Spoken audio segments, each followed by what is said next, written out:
नमस्कार, आपके साथ मैं रोहित कुमार। आप न्यूज 4 नेशन पर हैं। एमएलसी चुनाव हाल में संपन्न हुए और इन चुनावों में एक आंकड़ा चौंकाने वाला है। जो यादव वोट बैंक करीब 32 सालों से आरजेडी के साथ रहा है, अब उस वोट बैंक ने भी आरजेडी का साथ क्या छोड़ना शुरू कर दिया है। बात इसी पर, क्योंकि तेजस्वी यादव ने जिन यादव नेताओं का टिकट काटा, उन नेताओं ने न सिर्फ अपने आप को अपने इलाके में प्रूव किया, बल्कि उन नेताओं ने यादव वोट बैंक पर एक तरीके से कब्जा कर लिया। पटना से लेकर के मधुबनी और कई जिलों में ये खबरें आम हो गई। इसका मतलब क्या है और क्या सच में यादव जो हैं वो नाराज चल रहे हैं तेजस्वी यादव से? इस पर बातचीत करेंगे। हमारे साथ हमारे जो वरिष्ठ सहयोगी हैं कौशलेंद्र प्रियदर्शी मौजूद हैं। बिहार की बात करते हैं, करीब 32 साल तक जो यादव वोट बैंक का आरजेडी को एक तरीके से कहें कि ताकत देता रहा, क्योंकि एमवाई की पार्टी कही जाती रही। हालांकि तेजस्वी यादव पिछले कुछ दिनों से उसको ए टू जेड की पार्टी कह रहे हैं। तो क्या सच में ऐसा लग रहा है, और अगर लग रहा है तो वो क्या पॉइंट्स है जिसके आधार पर आप ये कह सकते हैं कि नहीं, यादव जो हैं वो आरजेडी का साथ छोड़ रहे हैं? देखिए, सवाल है कि इतना ही नहीं हुआ कि जिन यादवों को टिकट नहीं दिया वो यादव तेजस्वी यादव को चुनौती दे करके जीत गए। जिन यादवों को तेजस्वी यादव ने टिकट दिया वो बुरी तरह चुनाव हार गए और उसमें सिर्फ एक जीते। तो ये बड़ा सवाल है। जाहिर सी बात है कि जिस तरीके से यादव कैंडिडेट ने इनके खिलाफ जाकर जीत हासिल की, वो एक संकेत तो देता ही है कि लालू के जैसा तेजस्वी का तिलिस्म यादवों पर नहीं है। अब पहला कि जहां मधुबनी में गुलाब यादव इनके दल के पहले विधायक थे, पूर्व विधायक थे, इनके पार्टी के समर्पित कार्यकर्ता थे। उन्होंने कुछ ही दिन पहले जिला स्तर पर अपनी राजनीति का लोहा तब मनवाया था जब उनकी बेटी जिला पार्षद अध्यक्ष बनी थी। दूसरी दफा उन्होंने कहा कि भाई विधान परिषद में हमारी पत्नी को आप टिकट दे दीजिए, तो तेजस्वी यादव ने सिरे से इनकार कर दिया। जाहिर सी बात है कि एक नया समीकरण खेलने के चक्कर में थे, क्योंकि आने वाली राजनीति को वो अपने हक में करना चाहते हैं। और जैसे गोपालगंज की जनसभा में उन्होंने कहा कि सिर्फ यादव ही राष्ट्रीय जनता दल को नहीं चलाएंगे, हम दूसरे जातियों को भी देखना होगा। तो ये तो बड़ी अच्छी बात थी।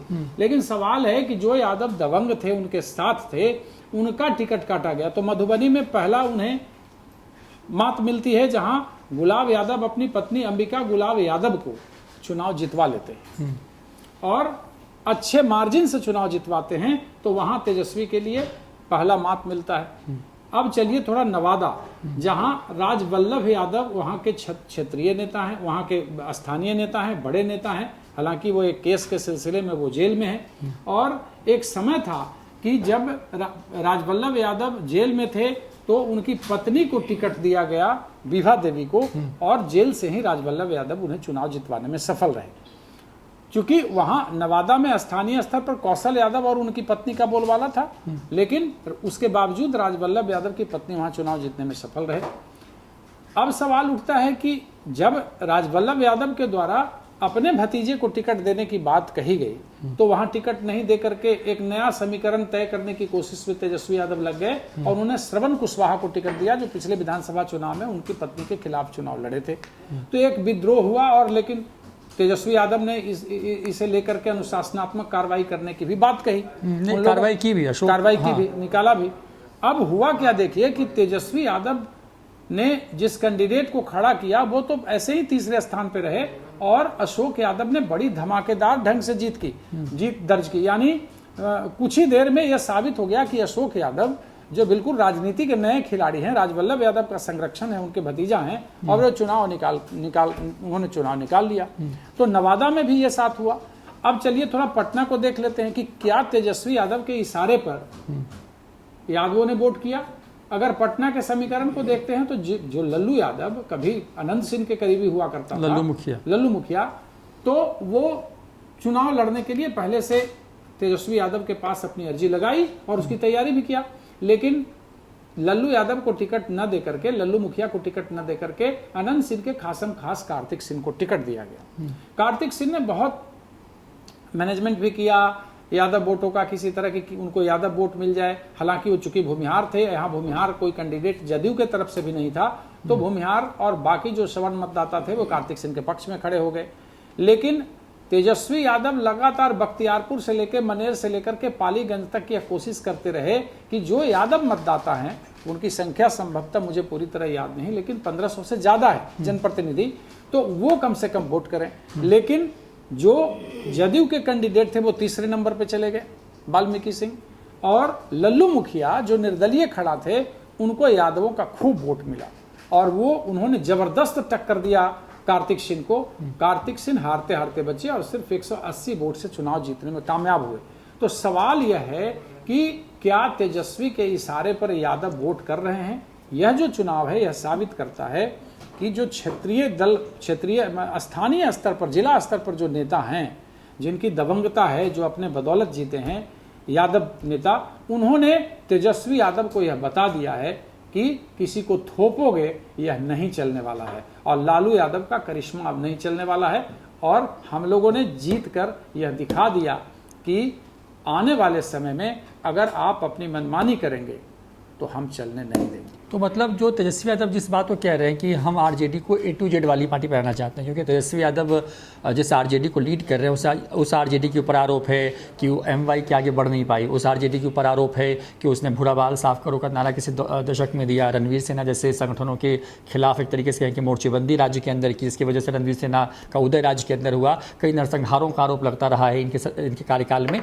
तो क्या तेजस्वी यादव जिस इमेज को बदलने की कोशिश कर रहे हैं, A to Z का जो नारा है उनका कि उसमें सब आए, मतलब सवर्ण भी आए, मुस्लिम भी रहें, यादव भी हों, दूसरे जातियां भी हों, तो क्या जब तेजस्वी यादव को उनकी ही जाति के लोग जब इस तरीके से टक्कर दे रहे हैं, उनके फैसलों के खिलाफ ना सिर्फ खड़े हो रहे हैं, जीत रहे हैं, और अगर उनकी अपील के बाद भी पटना जैसी सीट पर कोई साथ नहीं दिया, और इतना यादव का तो जो पूरा जो इलाका है, खास करके जो पूरा दानापुर वाला जो पूरा बेल्ट है, उस पूरे इलाके में कोई वोट नहीं पड़ा उनको, तो क्या तेजस्वी यादव का जो ये मिशन A to Z वाला है, क्या ये पूरा होता नजर आ रहा है? देखिए, राजनीति संभावनाओं का खेल है और 2020 के भी चुनाव में तेजस्वी यादव को बार बार कहा जा रहा था कि आप भूमिहारों को कुछ टिकट दीजिए, तो सिर्फ अनंत सिंह को छोड़ करके उन्होंने किसी को टिकट नहीं दिया। तो उन्हें मलाल रहा होगा कि बहुत कम मार्जिन से हम मुख्यमंत्री बनते बनते रह गए। तो उन्होंने इस बार, चूंकि ये तो जिसके पास बोड़ा से रुपया होता है वो चुनाव लड़ता है, तो इसमें जो कुछ लोग थे जिनमें 5 भूमिहारों को उन्होंने टिकट दिया, तो उसमें से 3 भूमिहारों ने अपनी सीटें निकाल ली। तो एक मैसेज गया और ये मैसेज गोपालगंज में भी जाकर उन्होंने देने की कोशिश की कि यादवों के सहारे सिर्फ पार्टी नहीं चल सकती है। तो अच्छी बात है, उन्हें लग रहा है कि हम अपने राजनीतिक समीकरण को हम बदल करके सत्ता साध सकते हैं और उसका परिणाम भी आ सकता है। परिणाम आया भी, इस चुनाव में परिणाम आया। आज बोछा का चुनाव हुआ है, अगर ये चीज़ें बोछा भी हार जाती है तो एक बड़ा संकेत हो सकता है बिहार की राजनीति में, और इसके लिए जनता दल यू और भाजपा जो भी है वो पूरी तरह सतर्क है। तो आने वाले समय में जिस राजनीतिक समीकरण का बीजारोपण तेजस्वी यादव ने इस MLC चुनाव में किया है वो निश्चित तौर पर गुल खिला सकता है, बशर्ते थोड़ा सा और अगर बड़ा दिल दिखाते हैं तो।